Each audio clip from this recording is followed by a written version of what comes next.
my job is to work with students from middle school, high school, at the college level, and how do we better encourage minorities to be able to have a voice in institutions such as this. Okay, so today what's really important is that you reflect on this academic experience and what you have, and be honest, because one of the things is that your leadership wants to understand how they can better serve you. The students that you have here today from the university are interested in this type of work and how can they better support students like yourself. And so we're going to ask questions, and the questions, like you said, be candid and as frank as possible. We try to make they try to put the questions and make them as plain as possible, but the idea is to get your feedback so it can be this partnership. Because what you'll learn as you get older, a lot of times you'll find that curriculum and things that you engage in sometimes doesn't reflect your best interests. Okay? And so we're trying to figure out, they're trying to figure out how they can best support you so you can succeed. Because as they start going over this data, this information that is a direct result of you guys, it's going to be real important that you give us feedback so we can find better ways to support you. And these students here that I work with directly at the institution want to find ways that we can possibly support you as well. And so I hope again to encourage you guys to use your voice and have a plain conversation with us. If you have difficulties with it or questions, this is a great place to ask, because all of us have incredible experience doing this type of work. So what we do is hope you take advantage of this time.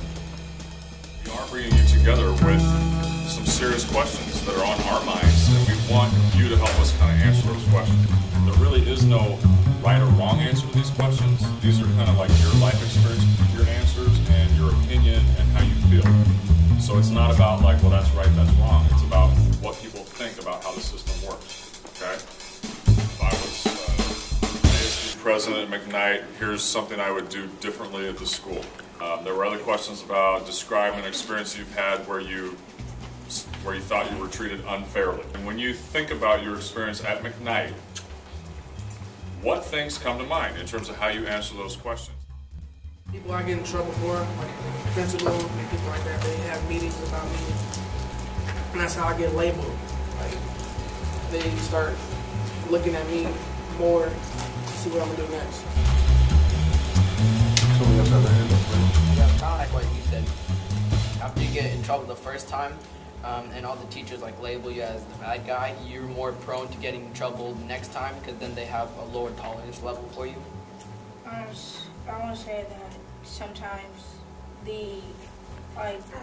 sometimes I feel like people don't listen, like they don't want to hear the side of the story. If you get in trouble, they just assume like if you've already gotten in trouble, whatever, I'm not going to listen to you, we're just going to get this over with.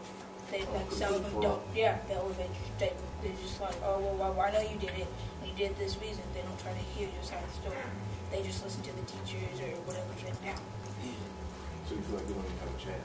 Yeah, sometimes.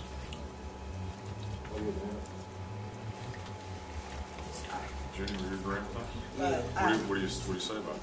Like if you're innocent and the teacher say you did it, they're not gonna believe you. They're just gonna go with the teacher says it. No matter how hard you try, even if you got witnesses, they're just gonna try to get you out.